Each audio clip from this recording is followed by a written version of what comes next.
વડોદરામાં આવેલી એસએસજી હોસ્પિટલના ઈએનટી અને હેડ એન્ડ નેક સર્જરી વિભાગ દ્વારા વિશ્વ શ્રવણ દિવસની ઉજવણી કરવામાં આવી હતી. ગુજરાત સરકારની આરબીએસકે યોજના અને કેન્દ્ર સરકારના એડીઆઈપી કાર્યક્રમ હેઠળ 6 વર્ષથી ઓછી ઉંમરના 44 શ્રવણ ક્ષતિગ્રસ્ત બાળકોને કોક્લિયર ઇમ્પ્લાન્ટેશન સર્જરી માટે ઓપરેશન કરવામાં આવ્યું હતું. લાભાર્થીઓમાં ગોધરા, વ્યારા, છોટાઉદેપુર અને દાહોદના દર્દીઓનો સમાવેશ થાય છે.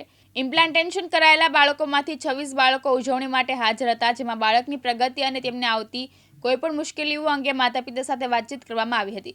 આ કાર્યક્રમ ડિસેમ્બર 2019માં એસએસજી હોસ્પિટલમાં શરૂ કરવામાં આવ્યો હતો.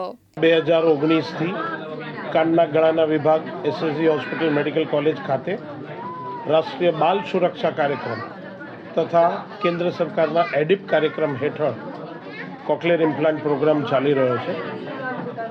અમે આશરે 45 જેટલા બાળકોના કોક્લિયર ઇમ્પ્લાન્ટેશન કરેલા છે અને એક એકેડેમિક એક્સરસાઇઝના ભાગરૂપે અને કોક્લિયર ઇમ્પ્લાન્ટ કર્યા બાદ બાળકોનું એકચ્યુઅલ રિહેબિલિટેશન કઈ હદે કેટલું સારું થયું છે અને હજી એમાં શું વધારે સુધારો થઈ શકે એના માટેનું પિરિયોડિક અસેસમેન્ટ આજે રાખેલ. 45માંથી 25 બાળકો તેમના માતા પિતાને સાથે અત્રે આવેલા છે. ઘણા બાળકોમાં ખૂબ જ સારો સુધારો જોવા મળી રહેલો છે. આપ જાણો છો તેમ કોક્લિયર ઇમ્પ્લાન્ટ એક ઓપરેશન છે જે નવજાત જન્મેલા શિશુઓ કે જે જન્મથી બોલી કે સાંભળી શકતા નથી એમના માટે વરદાનરૂપ એક ઓપરેશન છે.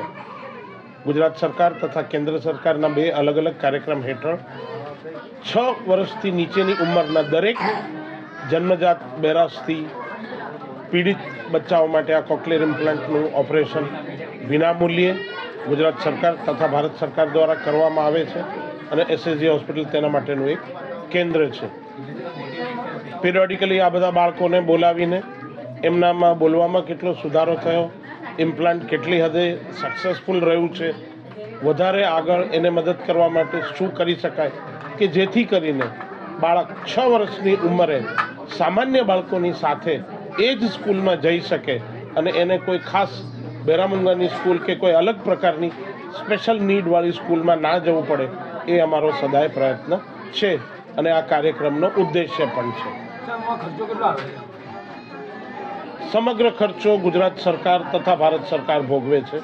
આરબીએસકે કાર્યક્રમ હેઠળ થયેલ કોક્લિયર ઇમ્પ્લાન્ટ પ્રોગ્રામ ગુજરાત સરકારના છે તથા એડિપ હેઠળ થયેલા બાળકોનો સમગ્ર ખર્ચો ભારત સરકારે ઉઠાવેલ છે. પ્રાઇવેટમાં આશરે 8 થી 12 લાખ રૂપિયા જેટલો ખર્ચો થાય.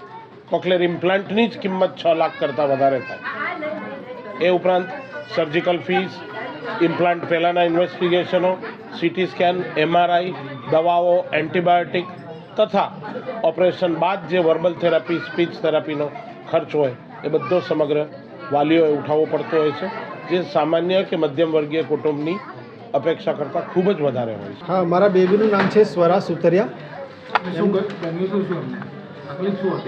એ નાનપણમાં એમનો ગ્રોથ થોડો સ્લો હતો ને, તો એ સાંભળતી હતી ખરું, પરંતુ બહુ ઓછું સાંભળતી હતી. પછી અમે લગભગ 3 વર્ષની થઈ ત્યારે ચેક કરાવ્યું તો એને સંભળાવવાની ખામી નીકળી અને પછી પ્રોસેસ ચાલુ કરી. તો આરબીએસકેના ડૉક્ટર જે છે અમારા તાલુકાના, એમની સહાયથી એમનું કાર્ડ બનાવ્યું અને ત્યારબાદ અમને રેફરન્સ આપ્યું કે એસએસજીમાં એમનું ઓપરેશન ફ્રીમાં થઈ શકશે, જેનો ખર્ચો લગભગ 7 થી 8 લાખ રૂપિયા થતો હોય છે. તો સરકારનો પણ આભાર કે આવું સરસ બાળકોને ઓપરેશન કરવા માટે મદદ કરે છે. એસએસજી હોસ્પિટલની વાત કરીએ તો ડૉક્ટરની ટીમ ખૂબ સારી છે. એમનો જે સ્ટાફ છે ખૂબ જ કોઓપરેટિવ છે અને બાળકને એટલી કેર લે છે કે બહુ સારી કેર લે છે. અને અહીંયા ઓપરેશન કરવાથી અમને જે ફાયદો થયો છે અમે એની ખુશી વ્યક્ત નથી કરી શકતા, કારણ કે અમારું બાળક છેલ્લા 1 વર્ષમાં જે ઇમ્પ્લાન્ટ બાદ જે થેરાપી લઈએ છે એ થેરાપીમાં ઈના મેડમ કરીને છે અને એક શેફાલી મેડમ છે. બંને જે થેરાપી આપે છે ખૂબ સરસ આપી રહ્યા છે. અમારું બાળક ફ્રૂટ્સ, એનિમલ્સ વગેરે આરામથી ઓળખી રહ્યા છે. નામો પણ બોલે છે, પપ્પા, મમ્મી અને થેન્ક યુ આવા શબ્દો પણ બોલે છે અને હવે વાક્યો પણ ટ્રાય કરી રહ્યા છે. તો હું આશા રાખીશ કે આવનારા 1-2 વર્ષમાં એ ખૂબ સારું બોલી લેશે. તમને શું લાગે, લોકોને શું પ્રેરણા આપશો? હું આવા જે બાળકોના પેરેન્ટ્સ છે એમને એટલું જ કહીશ કે બની શકે એટલું તમે જલ્દી ચેક કરાવી લો કે તમારા બાળકને કેવું સંભળાય છે. ત્યારબાદ જલ્દીથી એની ટ્રીટમેન્ટ કરાવો, જેથી કરીને એનો ગ્રોથ વહેલો થાય અને આવી સરકારી જે યોજનાઓ છે એનો મહત્તમ લાભ લો, જેથી કરીને તમને ખર્ચો ઓછો થાય. મહેન્દ્ર સોલંકી, દિવ્યાંગ ન્યૂઝ, વડોદરા.